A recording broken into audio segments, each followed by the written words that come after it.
Now I'm going to show you how to access the resources for each station that you will be completing today.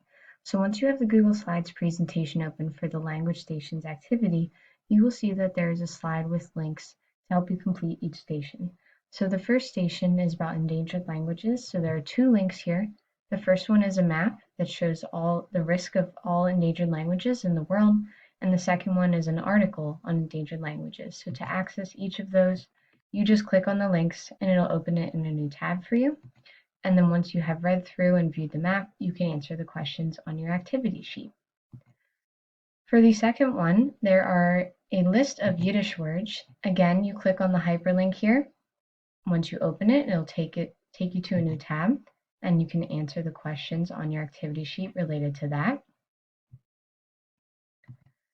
At the third station, you'll be watching a short video on YouTube. So you just click the hyperlink here. It'll take you in a new tab to YouTube.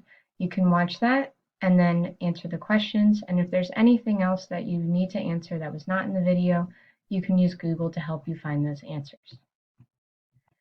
For the fourth station, there's a link to the dialect quiz from the New York Times. So you will click on that link and then you will complete the questions, and it will give you a map of where your dialect is most associated with and least associated with within the United States.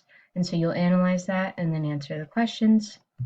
And then for the final station, there's a list on your activity sheet of words in English that are borrowed from other languages. So you will use Google to help you answer or find the origins of these words. And you'll see that there are many languages where they came from.